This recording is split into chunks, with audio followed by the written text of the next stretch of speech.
Ready and action. Selamat pagi teman-teman semuanya. Udah cukup lama ya sejak gua ngupload video terakhir gua, yaitu proses pembuatan music video Magic Hibinio. Thank you so much atas komen-komen positifnya dan message-message positifnya, karena itu benar-benar berarti banget buat gua as an artist. Dan ternyata gue senang banget untuk ngejelasin dan juga sharing atas proses pembuatan kayak gitu. Makanya gue bikin video ini. Ini adalah proses pembuatan iklan gue bareng sama Sony Indonesia. Itu bikin sebuah komersial tapi juga ada bumbu-bumbu short filmnya sedikit yang lebih fokus sama visualnya pastinya, karena kan produknya itu adalah kamera FX3 dan FX30. Nice, let's go.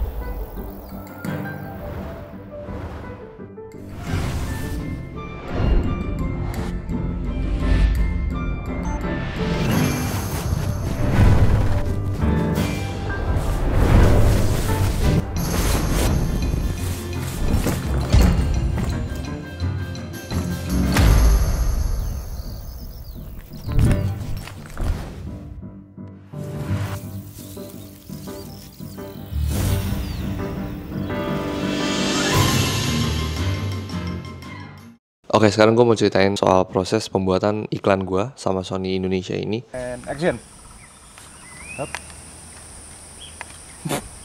Nah, apa sih ini? Kita sebelumnya udah sering ya kerja bareng. Waktu itu gue pernah bikin ke Semarang untuk bikin short film Angkasa Maya. Itu untuk launching FX30 mereka waktu itu. Mereka juga ngirimin gue kamera. Itu ZV-E10 Mark II. Kamera yang sampai sekarang gue seneng banget pakainya. Ya sering banget gue melakukan proses kolaborasi dengan mereka. Dan juga kita beberapa kali juga pernah bikin iklan untuk mereka. Itu ZV-1 Mark II waktu itu kita bikin videonya. Nah kali ini FX3 FX30 ini menarik karena mereka meminta untuk ada sosok gue di dalamnya. Jadi orang-orang yang nonton itu bisa relate dengan sosok gua sebagai pemegang kameranya. Di sini juga diminta untuk ngejelasin fitur Cine AI. Cine AI itu singkatnya adalah fitur yang bakal ngejagain ISO kalian itu tetap di base ISO. Itu tetap di 800 dan 12800. Seperti itu singkatnya. Mereka tuh percaya banget sama direkturnya. Apalagi kalau sifatnya seperti ini ya. Ini kan memang mereka datang ke gua untuk berkolaborasi dengan style gua, dan ada guanya juga pula di sana. Jadi benar-benar mereka membebaskan banget gua mau bikin apa, dan yang kadang-kadang membebaskan itu justru ya kadang kita bingung ya dan mempertanyakan lagi sebenarnya gue sukanya apa sih dan sebenarnya style gue itu seperti apa, dan which is bagus. Itu bakal membuat kita semakin ngulik lagi referensi-referensi apa sih sebenarnya yang gue suka, sebenarnya gue orangnya kayak gimana sih, dan semakin seperti itu bakal makin nge-shape style kita. Dan mereka klien kamera kayak, jadi mereka benar-benar respect sama the artist, the creator, dengan orang-orang yang dibalik pembuatannya. Jadi di sini gue juga nge-challenge diri gue sendiri untuk bikin sesuatu yang stylenya baru. Oke, sekarang kita lagi mau cari-cari lokasi syuting besok. Oke? Pertamanya gue kepikiran sebuah ide di mana gue nge-shoot di Jakarta, gue keliling-keliling Jakarta gitu dengan model. Tapi gue mikir kayaknya videonya bakal terlalu simple, mudah dilupakan, dan generic. Gue gak mau bikin video seperti itu.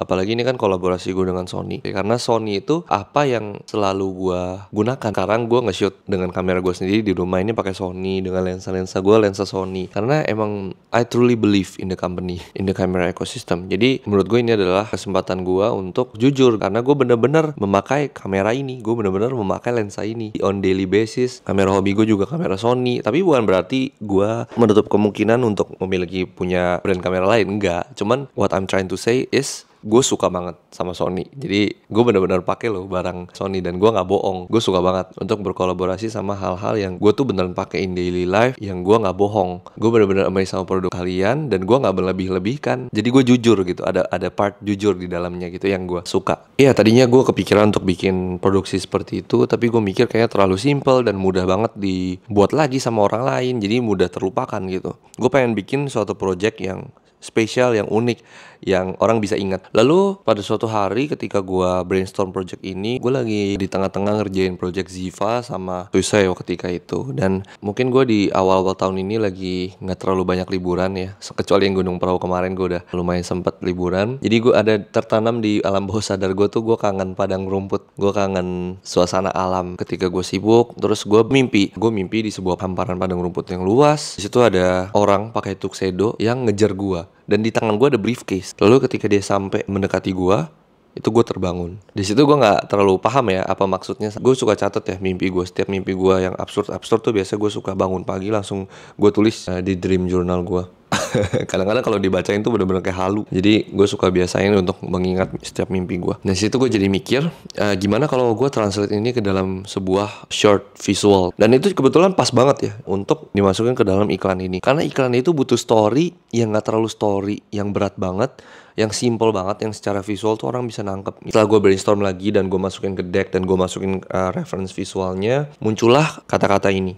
No matter how bad we want it, once we get it, we don't want it. Itu sering banget sih terjadi di kehidupan sehari-hari ya. Kayak kadang kita kira ketika kita udah punya suatu materi atau di sebuah satu posisi, kita tuh bakal seneng, bakal happy, atau bakal kayak fulfill dan kayak ya udahlah gitu, udah selesai. Tapi ternyata nggak pernah terjadi kan hal kayak gitu. Ternyata setelah kita dapetin, ternyata akan ada hal lain lagi gitu yang kita mau. Dan ini adalah sebuah filosofi yang cocok banget nih untuk dimasukin ke dalam sebuah visual storytelling, dimetaforakan dengan 3 orang berdasi mengejar satu perempuan yang memegang satu briefcase. Dan 3 orang ini tuh udah dengan susah payah ya, udah berlari dari tempat kejauhan, udah naik ke atas bukit. Itu juga sebuah metafora ya, naik ke atas bukit untuk berada di puncak, lalu mengambil materi dari wanita ini. Dibuka materinya, isinya apa?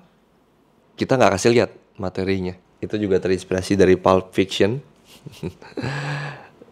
Seru banget ya kalau ngomongin filmmaking tuh sebenarnya it's addictive man. Seru banget ngomongin hal-hal kreatif kayak gini.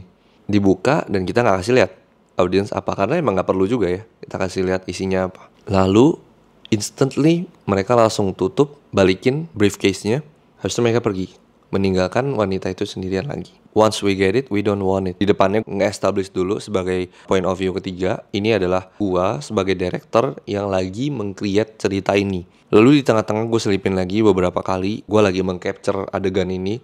Tapi di sini trikinya adalah di offline editing, gimana caranya kita masukin sosok guanya ini sebagai filmmaker, sebagai POV ketiga, ini seamless. Dan juga gue masukin berbagai treatment visual supaya tetap engaging, tetap setiap shotnya tuh asik gitu ya, nggak kaku dan nggak boring untuk ditonton. Karena sekali lagi ini iklan. Karena menurut gue iklan itu memang harus visual treatmentnya engaging. Jadi orang tuh per detiknya akan mengapresiasi jalannya visual yang akan membuat mereka mengerti story-nya ini seperti apa. Proses produksinya juga lumayan ribet ya. Awalnya gue ngobrol sama produser gue, Naphtali, kita pengen eksekusi ini di sebuah lapangan golf gitu di Bandung. Cuman ternyata proses perizinannya agak ribet. Jadi walaupun gue udah jatuh cinta banget sama lokasi itu, karena lokasinya tuh cocok banget gitu ya. Ada satu bukit, terus ada landainya gitu. Karena itu penting banget kan, di dalam metafora visualnya itu penting banget. Ya yang kita lakukan adalah kita scouting ke lokasi yang udah pernah kita syuting di situ. Itu Taman Cibodas untuk music video The Overtones, Write Me Another Song. Lalu jadi kita menginap, habis itu kita pagi-paginya shoot dari awal matahari terbit banget. Di sini kita juga decide supaya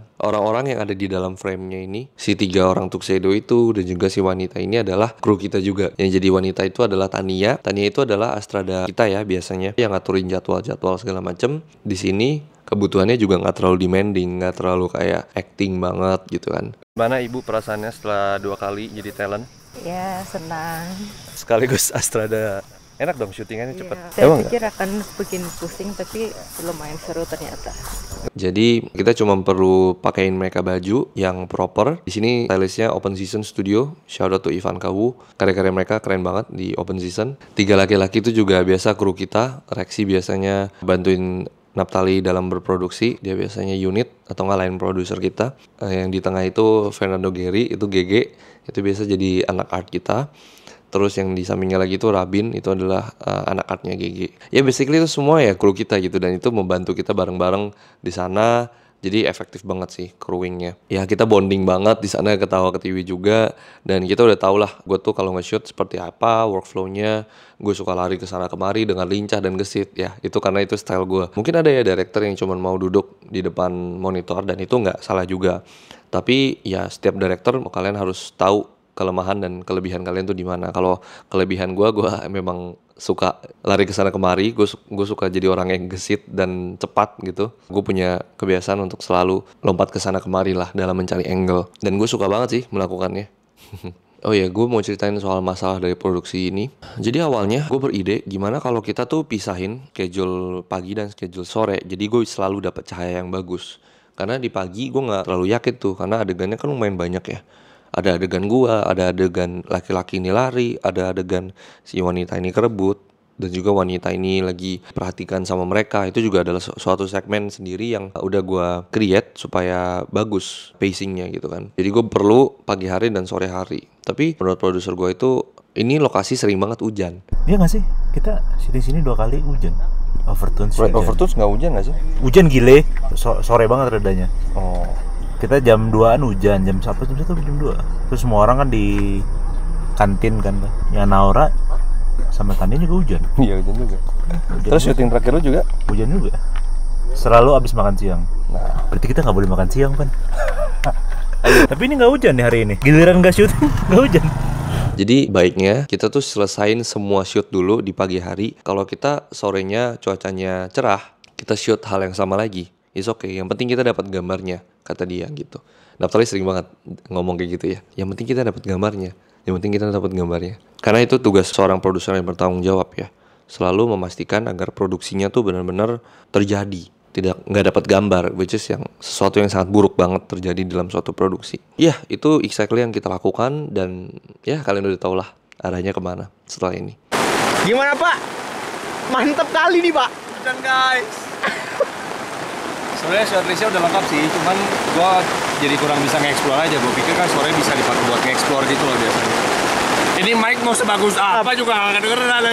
Ini mah hilang bro. Setelah kita menyelesaikan shot demi shot sampai akhir, storyboard demi storyboard, hujan. Hujannya bukan hujan yang gerimis. Hujannya derasnya minta ampun, sampai bikin Naftali kepleset.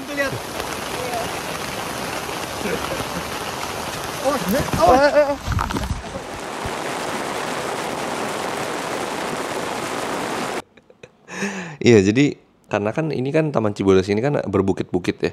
Hujannya begitu deras sampai bikin kayak curug-curug kecil, waktu itu kita bilang ya. Bikin kayak air terjun mini gitu. Terus udah tuh kita udah siap-siap mau pergi, mau cabut, dan gue juga udah ikhlas lah. Aduh. Padahal gue tuh orangnya selalu ya, dalam setiap shot gue tuh selalu memanfaatkan setiap jam yang ada untuk enhance setiap shot yang gue punya. Ada nggak ya shot lain yang gue bisa bikin?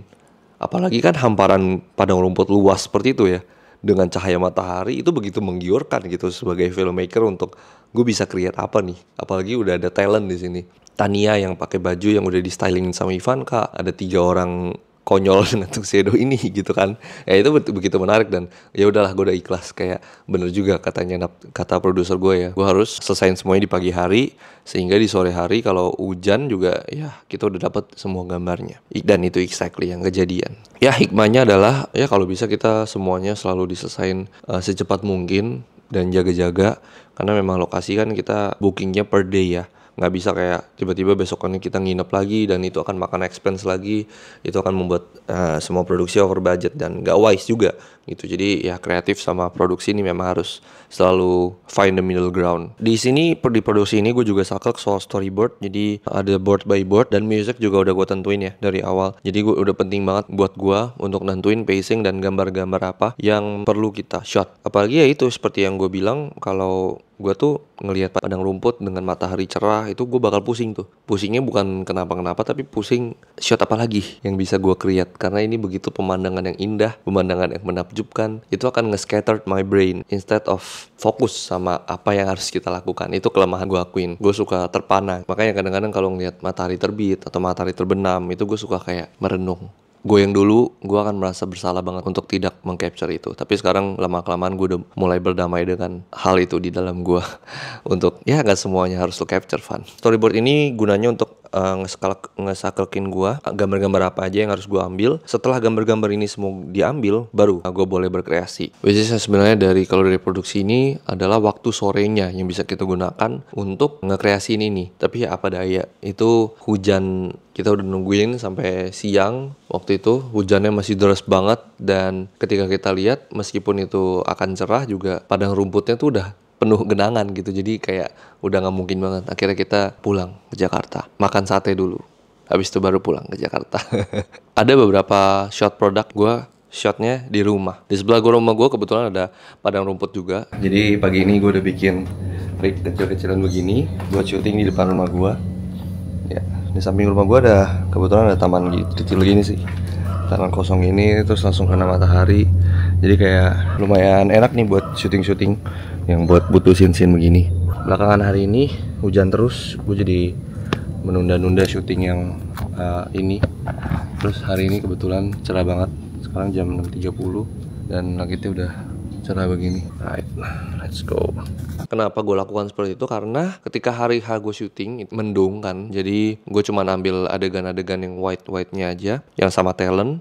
Tapi adegan-adegan produknya gue udah tahu nih, gue bisa spare, gue ambil di rumah ketika kondisi cahaya yang bagus. Karena kita punya luxury of time kan. Kalau kita bebas, lokasinya cuma di sebelah rumah gue doang gitu. Gue bisa bebas. Oh besok mendung, ya udah gue nggak usah shot. Oh besoknya cerah nih, gue lihat, gue bangun pagi, gue buka jendela, oh cerah, ayo cepet ambil kamera. Nah itu kan luxury kan sebenarnya, untuk bisa memilih. Ketika syuting kan kita nggak sepenuhnya bisa memilih ya. Kayak misalkan ya 3 orang itu udah didananin dengan tuxedo, terus satu wanita ini juga mendung gitu. Ya gue nggak punya pilihan, gue harus shot itu.